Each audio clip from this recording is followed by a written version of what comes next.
Então, no Fed, estamos sempre focados nos objetivos do duplo mandato que o Congresso nos deu: máximo emprego e preços estáveis. Apesar da incerteza elevada e dos riscos de queda, a economia dos iguanos ainda está em uma posição sólida. O mercado de trabalho está em ou próximo do máximo emprego. A inflação caiu bastante, mas ainda está um pouco acima do nosso objetivo de 2%. Voltando brevemente aos dados recebidos, teremos a leitura inicial do PIB do primeiro trimestre em algumas semanas. Os dados que temos em mãos até agora sugerem que o crescimento desacelerou no primeiro trimestre deste ano em relação ao ritmo sólido do ano passado. Apesar das fortes vendas de veículos automotores, o consumo geral dos consumidores parece ter crescido modestamente. Além disso, as fortes importações durante o primeiro trimestre, refletindo tentativas das empresas de se anteciparem a possíveis tarifas, devem pesar no crescimento do PIB. Pesquisas com famílias e empresas relatam uma queda acentuada no sentimento e uma incerteza elevada sobre as perspectivas, refletindo em grande parte preocupações com a política comercial. As previsões externas para o ano inteiro estão diminuindo e, na maioria das vezes, apontam para uma desaceleração contínua, mas ainda com crescimento positivo. Estamos acompanhando de perto os dados que chegam à medida que famílias e empresas continuam a digerir esses desenvolvimentos. No mercado de trabalho, durante os primeiros 3 meses deste ano, as folhas de pagamento não agrícolas cresceram em média 150 mil empregos por mês.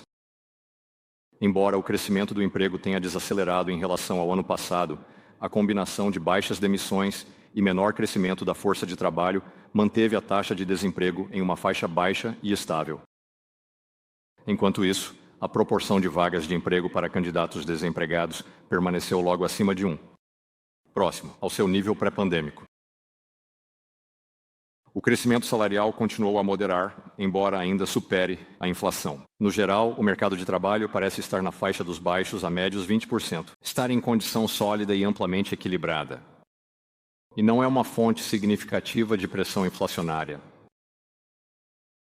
Mandato de estabilidade de preços, a inflação diminuiu dos picos pandêmicos de meados de 2022. Sem o tipo de aumento doloroso no desemprego que frequentemente acompanhou os esforços para reduzir a alta inflação. O progresso na inflação continua em um ritmo gradual e as leituras recentes permanecem acima do nosso objetivo de 2%. Estimativas baseadas nos dados mais recentes da semana passada mostram que os preços totais do PCE subiram 2,3% nos 12 meses encerrados em março e que, excluindo as categorias voláteis de alimentos e energia, os preços básicos subiram 2,6%. Olhando para o futuro, a nova administração está no processo de implementar mudanças substanciais de política em 4 áreas distintas: comércio, imigração, política fiscal e regulação. Essas políticas ainda estão evoluindo e seus efeitos na economia permanecem altamente incertos. À medida que aprendemos mais, continuaremos a atualizar nossa avaliação. O nível de aumentos tarifários anunciados até agora é significativamente maior do que o antecipado, e o mesmo provavelmente será verdade para os efeitos econômicos, que incluirão maior inflação e crescimento mais lento. Tanto as medidas de expectativas de inflação de curto prazo, baseadas em pesquisas, quanto as de mercado, subiram significativamente, com os participantes das pesquisas apontando para as tarifas. As medidas de expectativas de inflação de longo prazo, baseadas em pesquisas, na maioria das vezes, parecem permanecer bem ancoradas também. Os break-evens baseados no mercado continuam a operar próximos a 2%. Assim, à medida que ganhamos uma melhor compreensão das mudanças políticas, teremos uma melhor noção das implicações para uma economia e, consequentemente, para a política monetária. É altamente provável que as tarifas gerem pelo menos um aumento temporário na inflação. Os efeitos inflacionários também podem ser mais persistentes. Evitar esse resultado dependerá do tamanho dos efeitos, de quanto tempo levará para que eles se reflitam totalmente nos preços e, em última análise, de manter as expectativas de inflação de longo prazo bem ancoradas. Nossa obrigação é manter as expectativas de inflação de longo prazo bem ancoradas e garantir que um aumento único no nível de preços não se torne um problema contínuo de inflação. À medida que agimos para cumprir essa obrigação, equilibraremos nossos mandatos de máximo emprego e estabilidade de preços, lembrando que sem estabilidade de preços, não podemos alcançar longos períodos de condições fortes no mercado de trabalho que beneficiem todos os americanos. Podemos nos encontrar no cenário desafiador, em que nossos objetivos de mandato duplo estão em tensão. Se isso ocorrer, consideraríamos quão distante a economia está de cada objetivo e os potenciais diferentes horizontes de tempo sobre os quais essas respectivas lacunas seriam antecipadas para fechar. Como aquele grande cidadão de Chicago, Ferris Bueller, uma vez observou: a vida passa bem rápido. Por enquanto, estamos bem posicionados para esperar por maior clareza antes de considerar quaisquer ajustes em nossa postura política. Continuamos a analisar os dados recebidos, a perspectiva em evolução e o equilíbrio dos riscos. Entendemos que níveis elevados de desemprego ou inflação podem ser prejudiciais e dolorosos para comunidades, famílias e empresas. Continuaremos a fazer tudo o que pudermos para alcançar nossos objetivos de máximo emprego e estabilidade de preços. Obrigado, e estou ansioso para a nossa discussão. Muito obrigado, presidente Powell, por essas observações. Estou ansioso para ter que você as elabore ao longo dos próximos 40 minutos ou mais. Entendo que da última vez que você esteve aqui, Melody Robson o entrevistou. Bem, sou um substituto pobre, mas tentarei compensar na qualidade das perguntas. Como você enfatizou repetidamente, a comunicação e a transparência são muito importantes para o Fed. Gostaria de obter mais de você sobre algumas das coisas que você acabou de dizer. Como ex-banqueiro central, o único tipo de cautela que recebi do clube econômico é não cair no jargão de Banco Central. Então farei o meu melhor para não fazer isso. Deixe-me começar dizendo que você guiou o Fed através de alguns realmente eventos difíceis, incluindo a pandemia, a corrida por dinheiro em março de 2020, a grande inflação, a crise bancária centrada no Silicon Valley Bank. E então, ao longo do último ano, vimos uma crescente possibilidade de um pouso suave, orquestrado pelo Fed. E agora parece que tudo mudou. No decorrer de alguns meses, o JP Morgan mudou para estimar a probabilidade de uma recessão este ano em cerca de 60%. O que você acha de tudo isso? Bem, antes de mais nada, obrigado por estar aqui hoje. É um prazer estar aqui com você. Na verdade, o discurso, a aparição que fiz aqui, foi minha primeira aparição como presidente há 7 anos e meio. Então, é ótimo estar de volta. E eu concordaria com você que foram 7 anos cheios de eventos. Para dizer o mínimo, continuo esperando pelos 3 meses de calmaria. Nunca chega. Mas em relação à sua pergunta, acho que para contextualizar, vamos olhar para 2024. 2024 foi um ano em que a economia cresceu 2,4%. O desemprego permaneceu baixo, 4 próximos às estimativas convencionais de emprego máximo, e a inflação caiu e estava em torno de 2,5% no final do ano. Essa era a economia que tínhamos, e eu não vou decidir como caracterizar isso, mas é onde as coisas estavam. Onde estamos agora, novamente, em resposta à sua pergunta, é que a administração está, como mencionei em meus comentários, implementando mudanças significativas de política e, particularmente, o comércio agora é um foco. E os efeitos disso provavelmente nos afastarão de nossos objetivos. Então, é provável que o desemprego aumente à medida que a economia desacelera, muito provavelmente. E é provável que a inflação aumente à medida que as tarifas se estabelecem e parte dessas tarifas venha a ser paga pelo público. Então essa é a forte probabilidade. E você sabe, minha esperança é que nós passemos por isso e voltemos. Bem, estaremos sempre visando o máximo de emprego e estabilidade de preços. É isso que fazemos. Eu acho que estaremos nos afastando desses objetivos até o fim do ano, e então não faremos nenhum progresso. E então retomaremos esse progresso quando possível. Vamos falar um pouco mais sobre tarifas.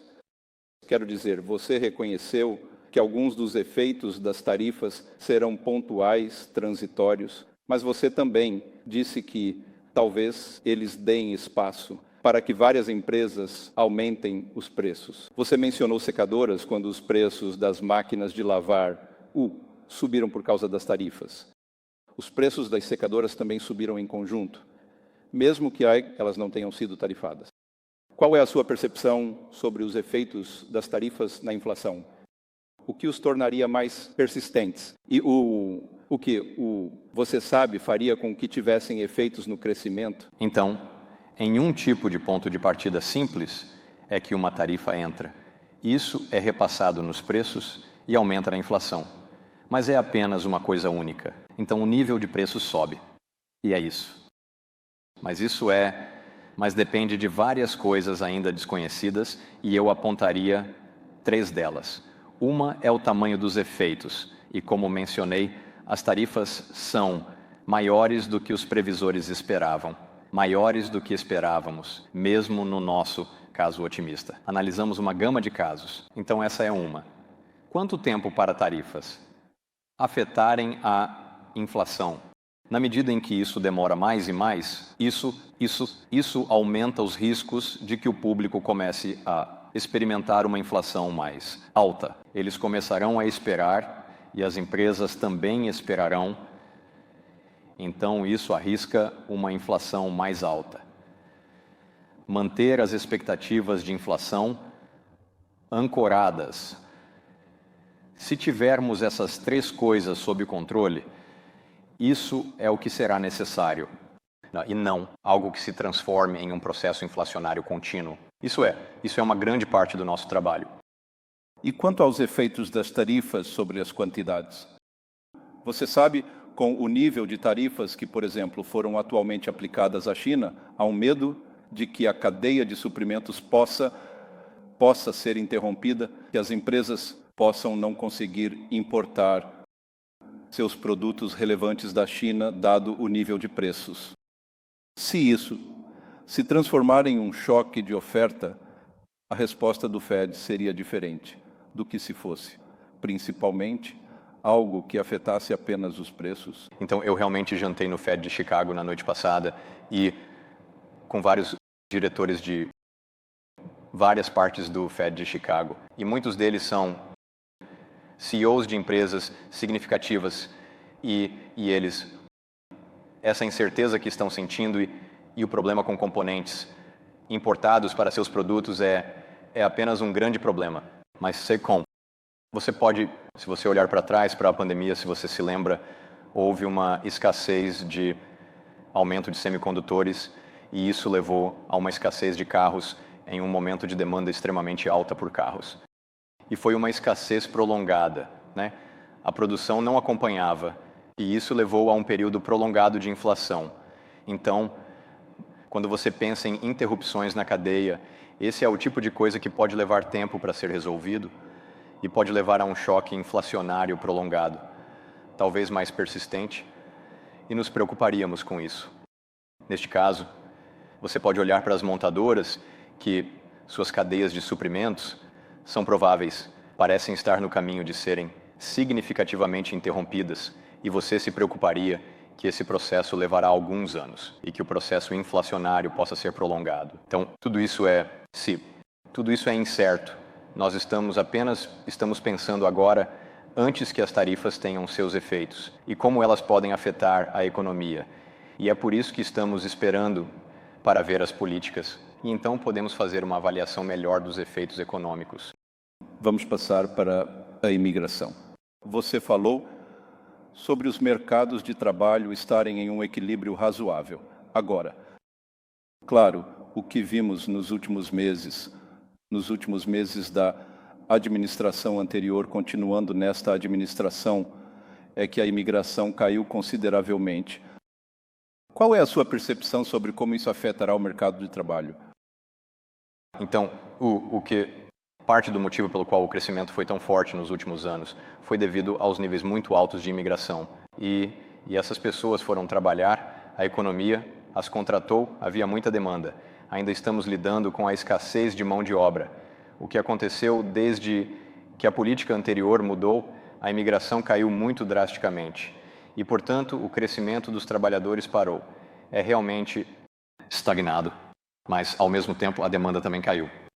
E assim, elas meio que caíram em conjunto, o que é por isso que a taxa de desemprego tem sido bastante estável por cerca de um ano.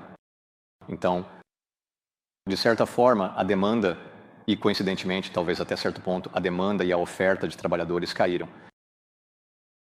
Em termos do efeito no mercado de trabalho, agora ainda estamos em pleno emprego. E a participação na força de trabalho ainda é forte. Os salários voltaram a níveis que agora são bastante sustentáveis, dado um pressuposto sobre produtividade. Então, o mercado de trabalho está em uma posição muito boa. A longo prazo, você sabe, os efeitos da imigração não são considerados muito relevantes para a inflação. Os efeitos dele sobre a demanda e a oferta mais ou menos se anulam. Portanto, não esperaríamos um grande impacto na inflação. Você viu, nas últimas semanas, muitas discussões sobre demissões no governo, bem como congelamentos em estabelecimentos de pesquisa e universidades em empregos. Quão rápido e quão grande será o impacto disso nos mercados de trabalho? Então, é cedo para dizer, mas o que posso afirmar é que, claro, as pessoas sendo demitidas no governo, isso é altamente significativo para elas. Não sabemos quão grande isso vai ser. Neste momento, não é grande o suficiente para afetar materialmente uma força de trabalho de 170 milhões de pessoas. Em termos de os cortes, no financiamento para a ciência e coisas do tipo, nós vemos em áreas, particularmente em cidades que têm muitas universidades e hospitais de pesquisa e instituições de pesquisa, estamos realmente ouvindo sobre demissões significativas e impactos significativos no emprego. Não sei quanto isso vai totalizar e, claro, além disso, reduzir a pesquisa científica pode ter implicações para o crescimento econômico, para a produtividade, para a saúde, para todos os tipos de coisas, mas essas são muito difíceis de estimar em tempo real. Agora, dado que estamos falando sobre o futuro, você pode se deparar em um futuro não tão distante com níveis mais altos de desemprego, bem como potencialmente uma inflação mais alta. E, claro, você falou um pouco no pódio sobre como o Fed veria esses dois e como lidaria com isso. Apenas dando-lhe uma chance novamente para elaborar sobre isso. Certo. Então, na maioria das vezes, quando a economia está fraca, a inflação é baixa e o desemprego é alto. E ambos exigem taxas de juros mais baixas para apoiar a atividade e vice-versa. Portanto, na maioria das vezes, os dois objetivos não estão em tensão. E eles realmente não estão em tensão agora. O mercado de trabalho ainda está forte. Ou você sabe, o choque que estamos experimentando, os impulsos que estamos sentindo, são de maior desemprego e maior inflação. E você sabe, nossa ferramenta só faz uma dessas duas coisas ao mesmo tempo. Então, é uma situação difícil para os bancos centrais, você sabe, em termos do que fazer. E então o melhor é termos uma pequena provisão na nossa declaração de consenso, que é o documento que votamos, para incorporar. Como abordamos essas questões? O que dizemos é que vamos analisar o quão distante a economia está de cada um desses dois objetivos. E então perguntaremos: pode haver diferentes ritmos em que eles se aproximariam desses objetivos? Vamos olhar para essas coisas e pensar sobre elas. E tomaremos o que será, sem dúvida, um julgamento muito difícil. Novamente, não estamos vivenciando isso agora, mas poderíamos muito bem estar nessa situação, como mencionei em meus comentários. Só quero abordar uma palavra que é frequentemente usada hoje: incerteza.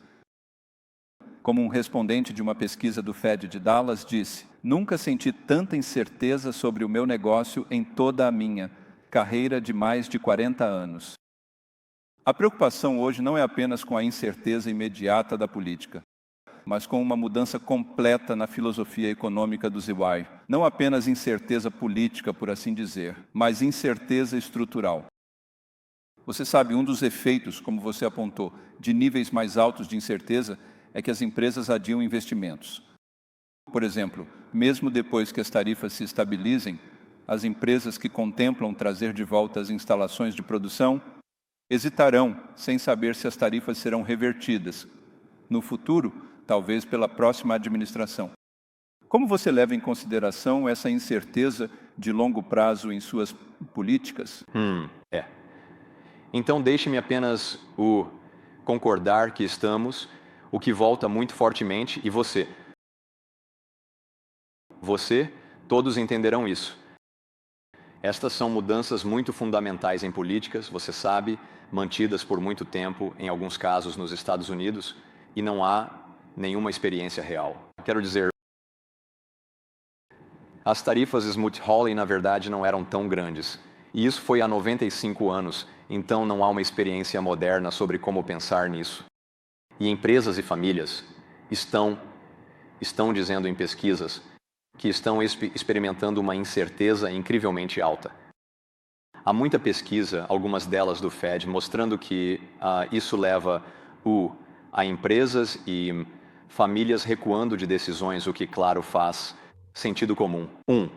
E você sabe, espera-se que isso seja algo que você passe por uma fase e então você sabe que as coisas se tornam mais certas e portanto, você sabe, as pessoas podem retomar as atividades econômicas normais, dado o seu entendimento do que é o novo normal. E sua pergunta realmente é, e se a incerteza permanecer alta? Acho que esse é um ambiente difícil. As expectativas das pessoas, as taxas de retorno teriam que ser mais altas. Eu acho que as pessoas isso pesaria para mim no investimento, de forma geral. Se os Estados Unidos se tornassem uma jurisdição onde os riscos são estruturalmente mais altos no futuro, isso nos tornaria menos atraentes como jurisdição. Nós não sabemos isso neste momento, mas acho que esse seria o efeito. Bem, deixe-me falar sobre os mercados financeiros. Temos visto alguma volatilidade, especialmente volatilidade no mercado de ações. Quero dizer, os níveis do VIX estão subindo aos níveis que estavam nos primeiros dias da pandemia, diminuindo um pouco agora. Algumas pessoas acreditam que o Fed intervirá se o mercado de ações despencar, o chamado Fed Put. Eles estão corretos? Vou dizer não, com uma explicação. Então, o que eu acho que está acontecendo nos mercados é os mercados estão processando o que está acontecendo. E, você sabe, são realmente as políticas, particularmente a política comercial. E realmente a questão é, onde isso vai se encaixar? Onde isso vai chegar? E ainda não sabemos isso. E até sabermos isso, você não pode realmente fazer avaliações informadas. Isso ainda seria altamente incerto. Mesmo sabendo quais são as políticas, ainda será muito incerto quais serão os efeitos econômicos. Então, os mercados estão lutando com muita incerteza, e isso significa volatilidade. Mas, dito isso, os mercados estão funcionando. Condicionalmente a estar em uma situação tão desafiadora, os mercados estão fazendo o que deveriam fazer. Eles estão ordenados e estão funcionando exatamente como você esperaria que funcionassem. Então, também vimos volatilidade no mercado de títulos.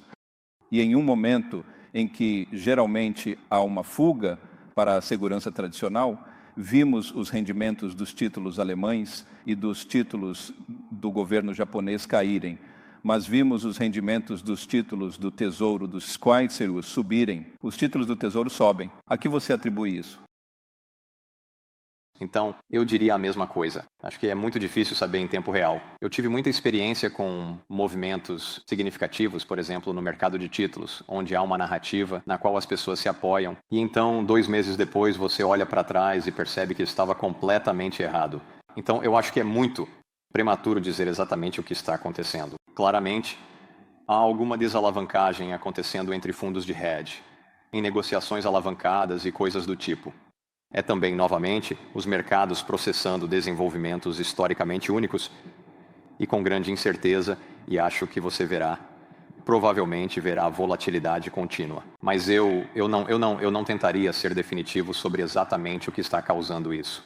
Eu diria apenas que os mercados estão ordenados e estão funcionando mais ou menos como você esperaria em um momento de alta incerteza.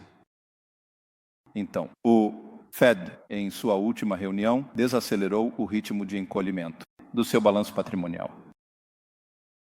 Isso foi impulsionado pela incerteza sobre quanto de reservas e liquidez o mercado precisava, e você queria levar um pouco mais de tempo para descobrir isso. E, por outro lado, você disse que o mercado estava ordenado e, se surgirem perturbações no mercado, o Fed interviria? Então, acreditamos que as reservas ainda são abundantes. Portanto, não achamos que estamos perto do ponto, particularmente perto do ponto em que pararíamos. Mas estávamos enfrentando uma situação em que, por outras razões, haveria grandes fluxos entrando e saindo das reservas. Isso tinha a ver com o teto da dívida e a conta geral do Tesouro. Para aqueles de vocês que são do mercado de tesouro, isso fará sentido. Mas, enquanto esses grandes fluxos estão acontecendo por um período de 6 meses, estaríamos realmente impedidos de ver evidências de que estávamos ou não nos aproximando do nível de reservas menos abundantes. E então decidimos desacelerar o ritmo. Pensamos em pausar e, em vez disso, debatemos. É um desses grandes debates que temos no FOMC. E as pessoas realmente passaram a ver os méritos disso, porque quanto mais devagar vamos, então quanto menor o balanço patrimonial puder ficar sem interrupções. E queremos que esse processo continue. E agora está em um ritmo bastante lento. Achamos que isso é uma coisa muito boa. Isso significa que pode continuar por um período mais longo. E seremos capazes de alcançar, de forma muito cuidadosa, o que consideramos ser o nível certo de reservas.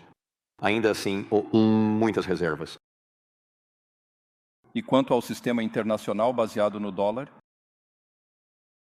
Com todas essas interrupções, você está pronto para fornecer dólares aos bancos centrais, como fez no passado quando houve uma escassez global de dólares?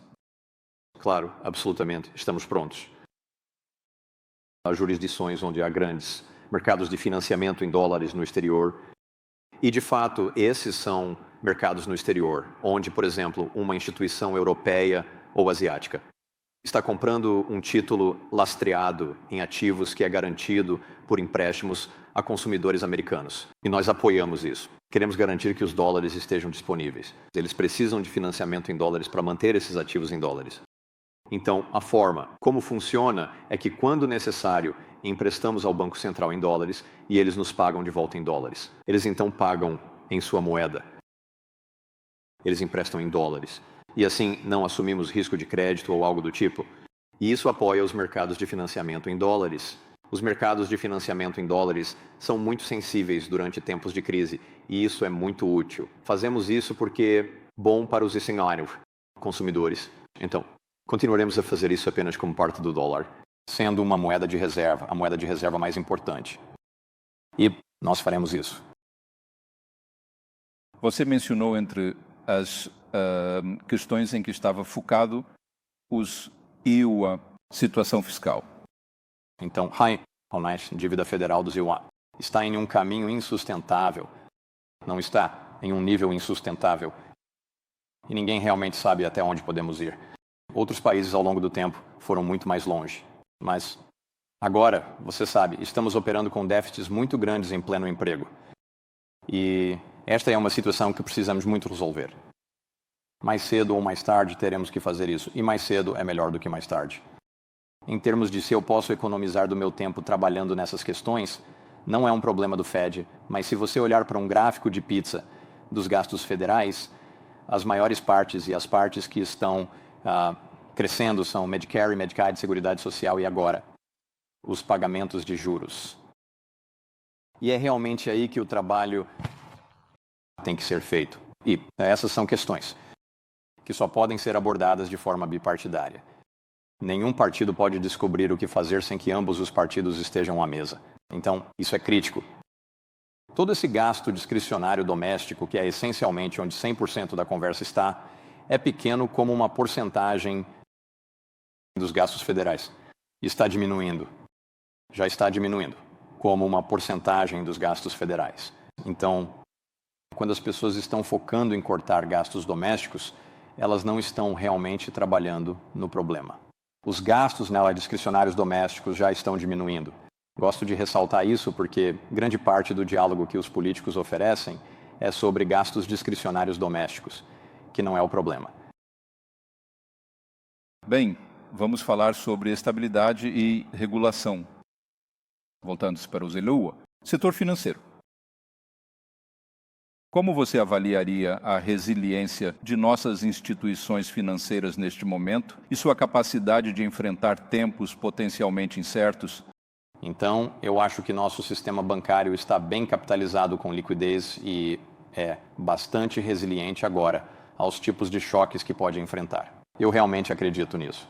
Em termos de imóveis comerciais, e isso tem sido o caso realmente. Estamos trabalhando nisso há 4 ou 5 anos.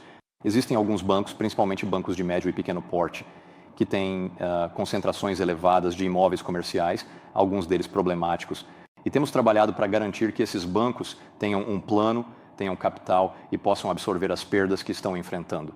E isso tem acontecido há algum tempo, se os bancos muito grandes não tendem a ter altas concentrações. Então, este é um problema que sabíamos que levaria anos para resolver, mas estamos realmente bem avançados no processo de resolvê-lo.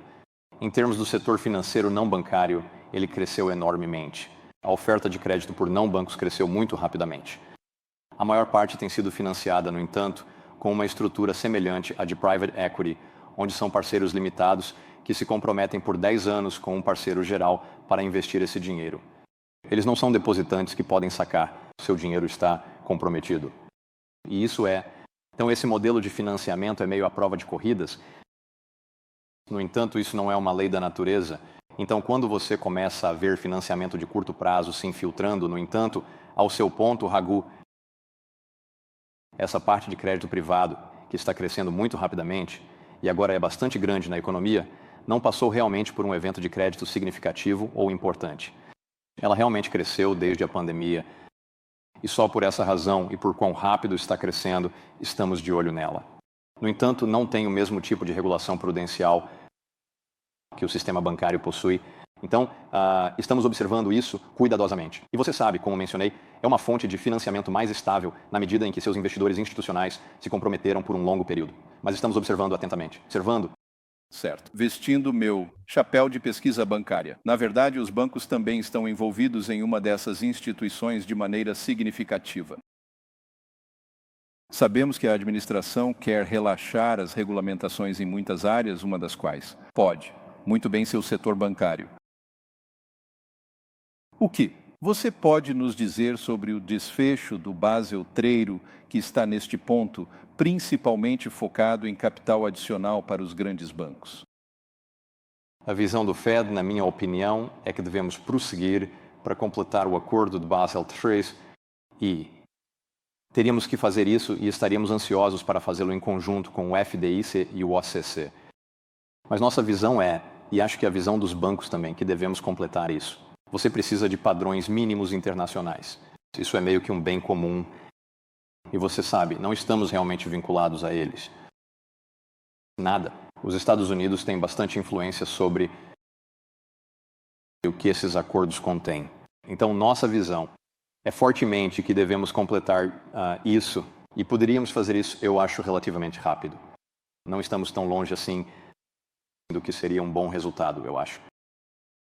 Bem, deixe-me passar para algo que é mais ou menos. Sobre mudanças tecnológicas e novos tipos de instrumentos criptomoedas. Como você vê o potencial para regulamentações mais favoráveis surgirem sobre elas e os riscos potenciais disso para o sistema? Você sabe, passamos por uma onda de falhas e fraudes e coisas assim foram as manchetes por alguns anos. E acho que o que você vê agora e durante aquele período, aliás, estávamos tentando trabalhamos com o Congresso para tentar obter uma estrutura legal para stablecoins, o que teria sido um bom ponto de partida. Não fomos bem-sucedidos. Acho que o clima está mudando e você está se movendo para uma espécie de mainstreaming de todo esse setor. Então, o Congresso está novamente analisando, tanto o Senado quanto a Câmara estão analisando uma estrutura legal para stablecoins. Sabe, dependendo do que está nela, é uma boa ideia. Precisamos disso. Não existe uma agora. Stablecoins são um produto digital que poderia realmente ter um apelo bastante amplo e deve conter proteções ao consumidor dos tipos típicos e transparência. E É nisso que o Senado e a Câmara estão trabalhando. Então, isso é algo positivo. Eu também acho que adotamos uma perspectiva bastante conservadora e outros reguladores bancários adotaram uma perspectiva ainda mais conservadora sobre as orientações e regras que impusemos aos bancos. Eu acho. Haverá algum afrouxamento disso e acho que tentaremos fazer isso de uma maneira que preserve a segurança e a solidez, mas que você sabe, permita e promova a inovação adequada, mas que faça isso de uma forma que novamente não coloque os consumidores, em risco de maneiras que eles não entendem ou tornem os bancos menos seguros e sólidos. Você tem uma revisão de política em andamento. Agora, pesquisas recentemente nos dizem: parece haver uma distinção entre um aumento no nível dos preços, que é o que o público parece se preocupar muito, e a taxa de aumento dos preços, que certamente eles se preocupam de passagem, mas o Fed se preocupa muito mais. Essa é a taxa de inflação. Então, mesmo que estejamos chegando a 2%, as pessoas se lembram que nos últimos anos foi mais de 20% aumento nos preços. Então, ao começar a pensar sobre a revisão de política, há alguma consideração sobre como você pode querer abordar este tipo de desafio, que é o caminho dos preços, tanto quanto a taxa de mudança, que importa? Primeiramente, acho que você está certo e acho que o público está certo quando dizemos que a inflação voltou a 2%, 2,5%, e achamos que isso é uma coisa boa. É uma coisa boa. Mas se você está, pagando 20% a mais do que pagava em 2000, isso não te ajuda muito. Você ainda está pagando muito mais do que costumava pagar pelas necessidades da vida.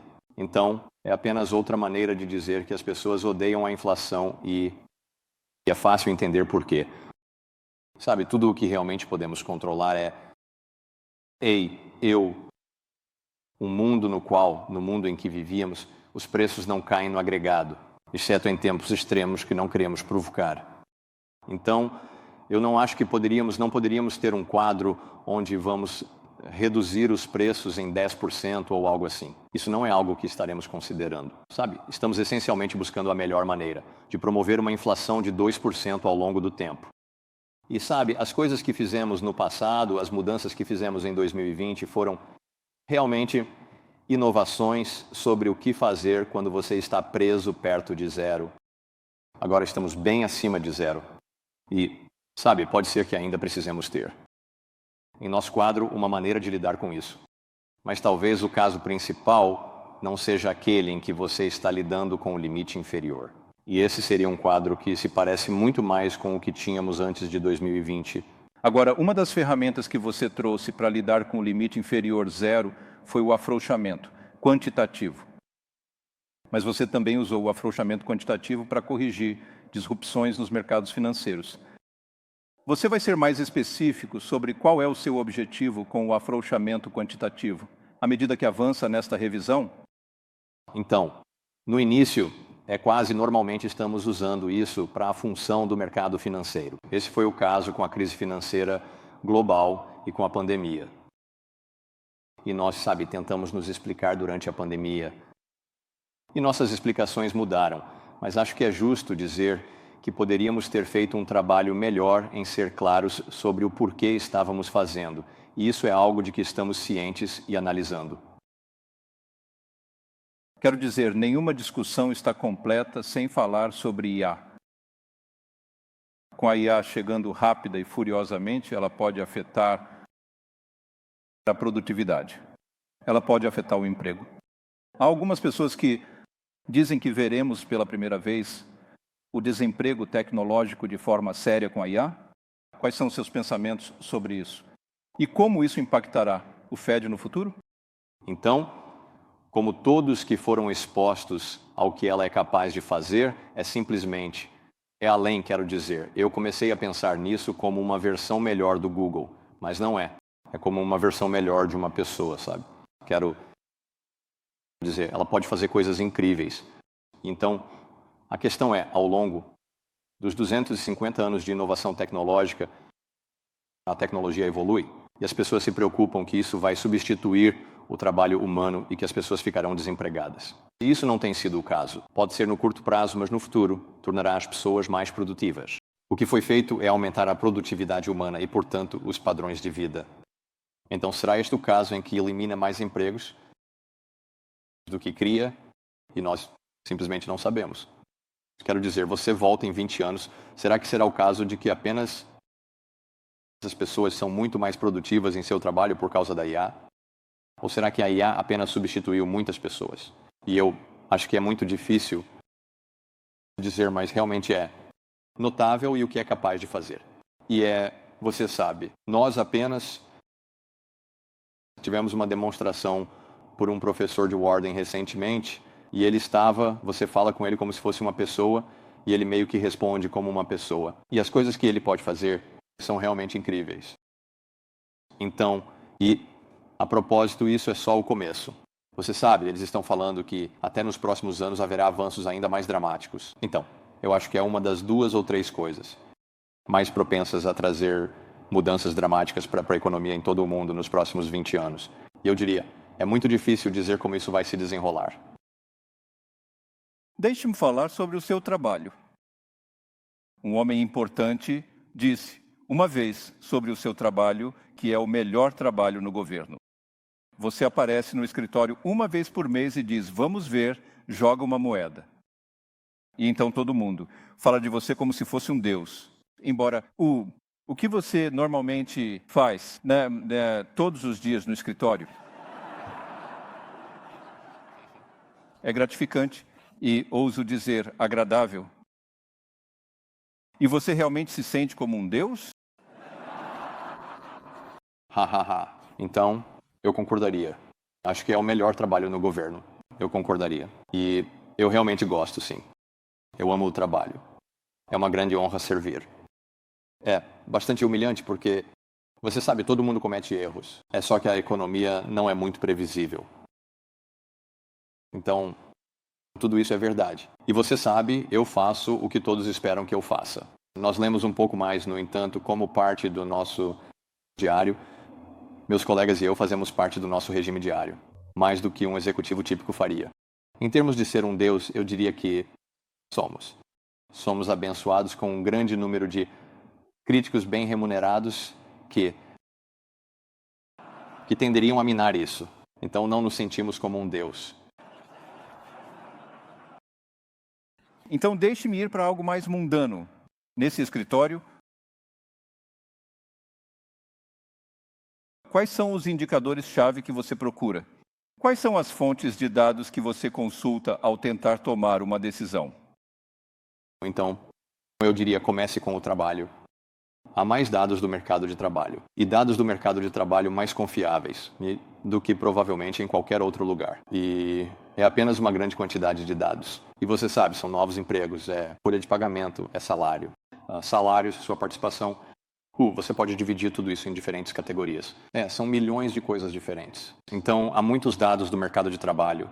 É um ótimo campo se você está entrando na economia, porque há muito o que fazer. Então, e depois nós também olhamos os dados de inflação.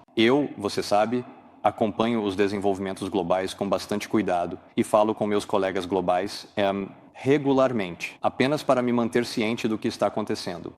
Os mercados financeiros são realmente importantes e você sabe, você pode ir. E ultimamente, algo que estamos prestando muita atenção é o que está acontecendo mundialmente. Nos mercados de câmbio, nos mercados de renda fixa, nos mercados de ações, tudo isso. Para mim, meu histórico foi mais no setor privado e como investidor, e por uma parte significativa da minha carreira, eu tenho que falar com pessoas de fora sobre o que elas estão vendo e com o que estão lidando para que isso realmente se encaixe para mim. Eu posso olhar tantos dados e mas para realmente entender a história e a narrativa, é mais falando com pessoas de fora e você sabe, dados anedóticos ajudam as coisas a se encaixarem, para mim, eu diria. Sim, você nos contou sobre conversar com empresários ontem à noite e ter uma noção do que estava acontecendo no meio oeste. Deixe-me falar sobre a independência do Fed. Você reiterou que pretende permanecer no cargo até o final do seu mandato. E isso certamente tranquilizou muitos nos mercados financeiros. Quais são as alavancas que o governo ou o legislativo tem para pressionar o Fed e deve se preocupar com ameaças à independência do Fed uma vez que você se for? Então, nossa independência é uma questão de lei. O Congresso tem, em nosso estatuto, não somos removíveis, exceto por justa causa. Servimos mandatos muito longos, aparentemente intermináveis. Então estamos protegidos pela lei. Então, você sabe, o Congresso poderia mudar essa lei, mas não acho que haja qualquer perigo disso. A independência do Fed tem um apoio bastante amplo em ambos os partidos políticos e em ambos os lados do Congresso. Então, acho que isso não é um problema.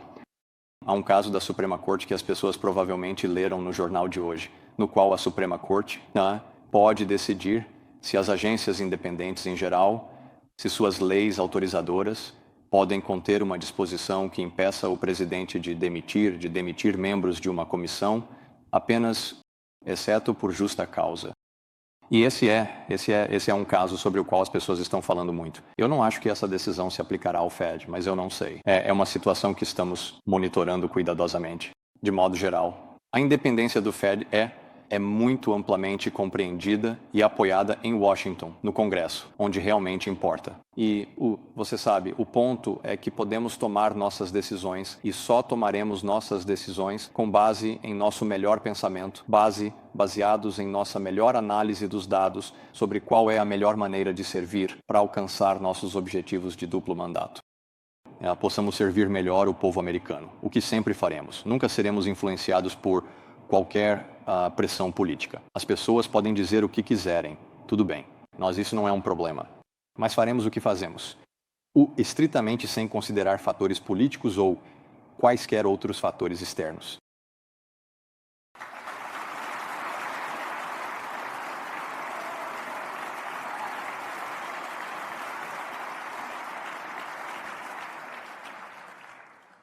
Bem, tenho tempo para mais uma pergunta. Não vou fazer essa pergunta.